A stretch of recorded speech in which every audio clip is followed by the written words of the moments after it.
Welcome to our show, Chai Pe Charcha. Today we have Archana Shekara, who's staying in United States for more than 20 years, almost 25 years. So Archana is working in one of the well-recognized universities. She's a professor in one of the well-recognized universities in United States. She's very, very active in so many social services, social initiatives.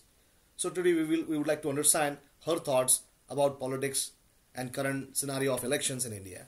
Namaste Archana, how are you doing? Doing good. Thank you, Hemant, for inviting me. Thanks for your time. Thank you. Yeah. So my question is, right now you are seeing there are so many problems are happening in India, especially from the women perspective. Yes. What is your thought about the politics and how the women should be empowered, and who is there, who you see is going to bring that women glory and women empowerment back to India? What I've observed in the past, even though, again, let's begin with saying, even though I've lived in the United States for almost 23, 24 years or so, but I still have that connection back home because my parents still live in India, and I do go back home almost every year. And what I've observed is in the past 50 years, of course I'm not 50 years old, but then what we have seen in history and what I see in the newspapers, and whenever I visit back home, I've observed in the past 50 years, there's a huge domination of the Congress party. It's just been like generational, like as though it's like the whole country is just ruled by them. And that really bothers all the citizens, I feel, and it certainly bothers me. And so we really want new leadership.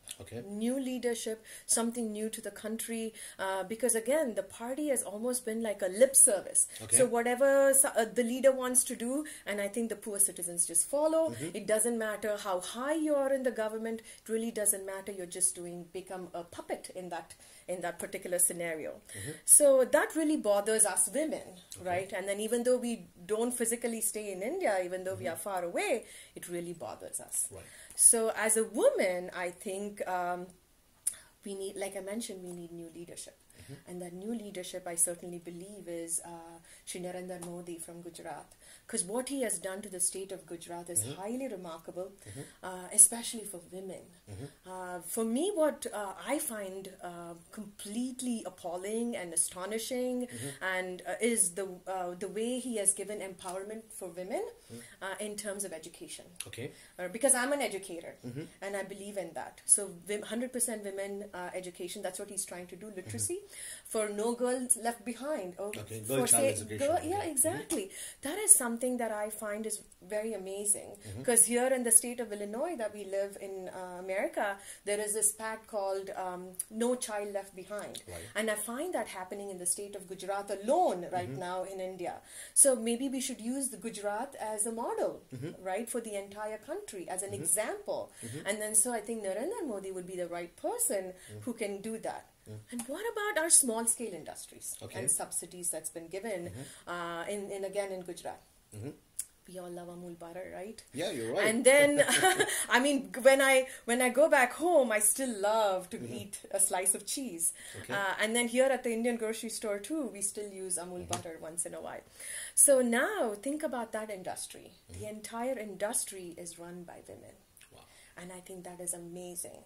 So think about it. Now the entire country, if women, I'm not saying women should rule and that's the answer, but then there is so much freedom and empowerment.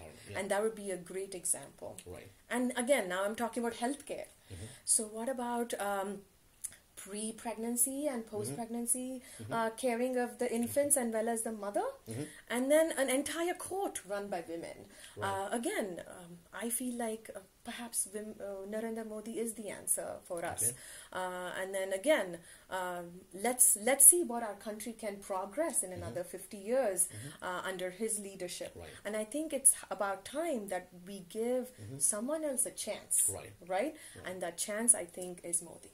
Thank you so much, Archana, for sharing thoughts in the terms of education, healthcare, the justice, women empowerment, and why Narendra Modi is well eligible and well fit for the position for the Prime Minister of India to bring the Indian success and India's glory back to India. Thank you so much. Thank you for inviting me, Hemant. It was a pleasure. Thank you so much. I appreciate it. Thanks. Namaste. Thank you. Namaste.